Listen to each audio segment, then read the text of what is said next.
Good morning, and thank you for joining us for this edition of SBB Live. I am your host and the publisher of Seniors Blue Book, Amanda Barton.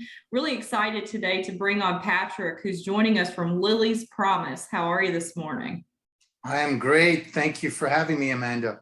Absolutely.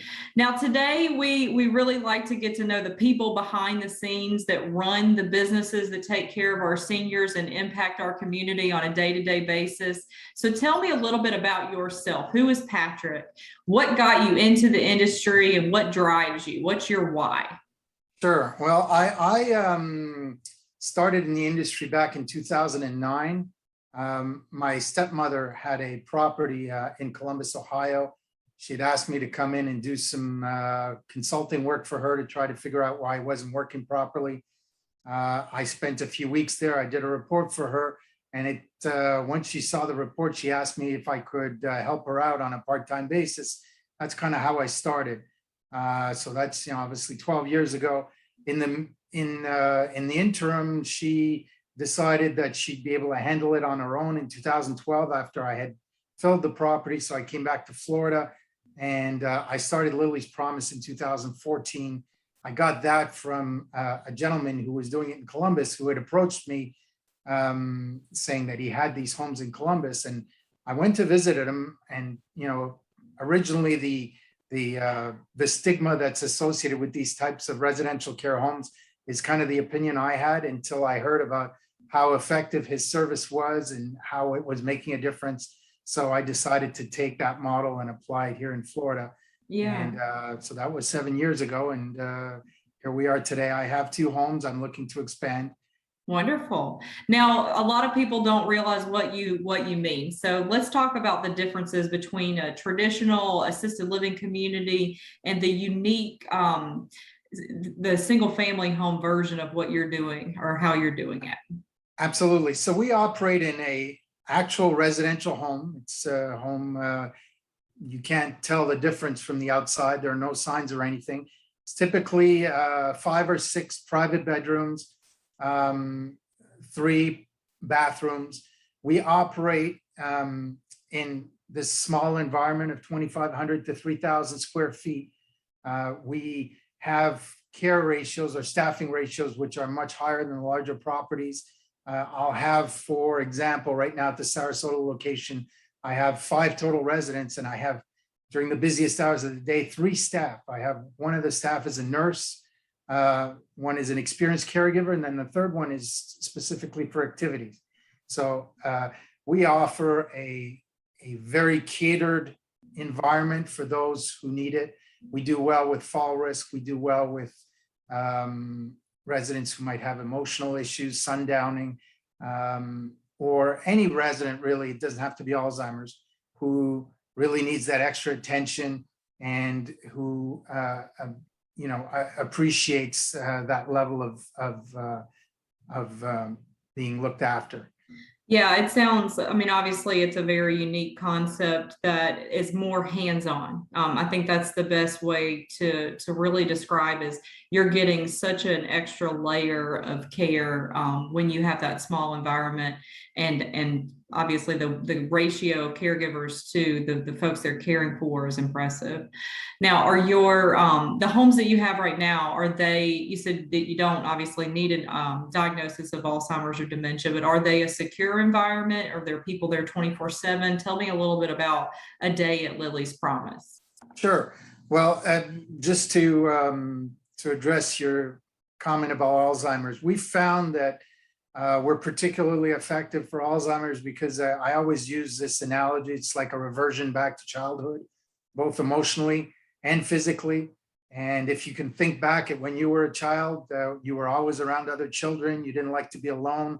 The world was kind of daunting. There was anxieties. You really couldn't be left at the end of a hallway by yourself in an empty apartment for certain hours of the day. And so I think that's why we do well. It's nothing scientific. It's just providing the level of attention that residents with Alzheimer's need. But we can, and we do have other residents, sometimes with Parkinson's, or residents who just need that extra attention.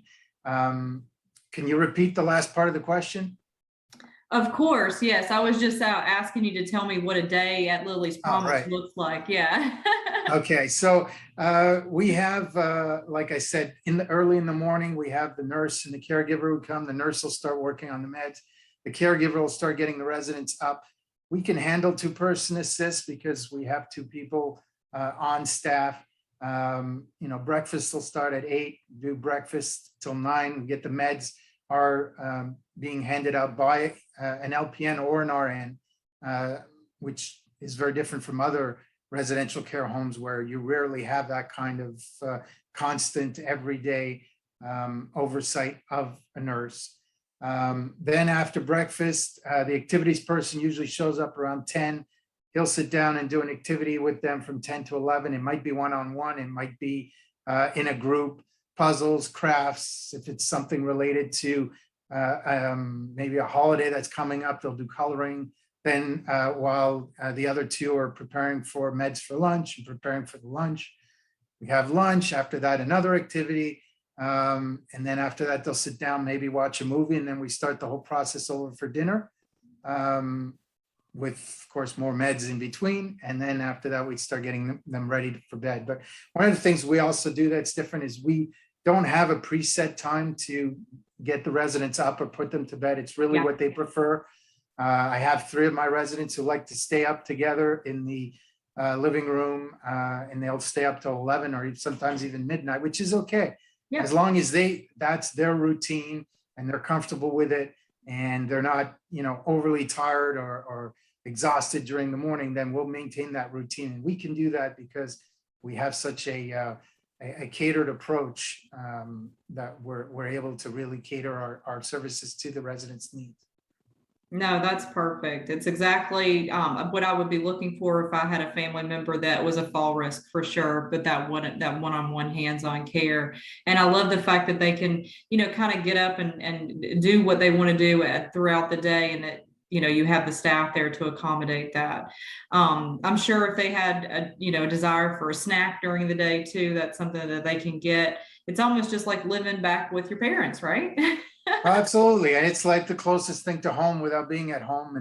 And regarding snacks, any time of the day, we buy our produce from Detweilers. So meats, fish, and produce all come from, it's an Amish store that's, there's 3 of them in Sarasota. Yes. You're probably familiar. I'm very familiar with Detweilers. Yes. We buy our dry goods from Trader Joe's and also from Sam's Club. We buy incontinence products if necessary. If we have an incontinent resident, we build them back at cost. So we do a lot of extras as well to make sure that there's a minimal amount of effort on the family's part so they can just enjoy their loved one's company. They can come by at any time as well, which is something the families like as well. And yes, it is a secured environment. We have a magnetic lock in the front with a code. And so if in case there is a flight risk, we also have door alarms. So if any of the doors are opened during the day, it chimes and it'll tell you which door or which window is opened. What's also kind of unique about us is we'll use motion sensors and pressure pads in bedrooms, especially at night. That's great. Yeah, because you won't see that as much in larger properties because they don't have the ability to get to the room fast enough. To be able to respond to an alarm. The alarm is actually in the living room with the caregiver that's in charge at night. So if a resident stirs a lot, then we won't use a motion sensor, we'll use a pressure pad. But if a resident is a sound sleeper, then we'll use the motion sensor and you'll hear a chime that indicates when they're moving to the caregiver at night to go and check them out. So we avoid fall risks at night that way as well. That's great, Patrick. It just really sets you apart from other residential properties that are doing this. And we're very proud, very, very proud to call you a partner of Seniors Blue Book. I want to thank you so much for your time this morning. I know you're a busy guy. And like you said, you have 2 of these homes now looking to expand. And if you're interested in learning more, go ahead and click the link above and learn more about Patrick and what he's doing and give him a call for a personal tour.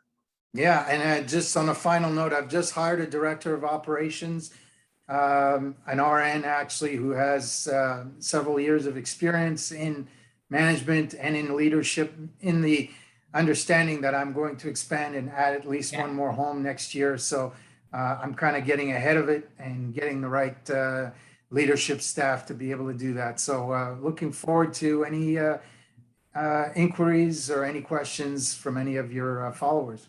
Perfect. Thank you so much, Patrick. We appreciate your time this morning and your partnership. Have a great day. Absolutely. Thank you, Amanda.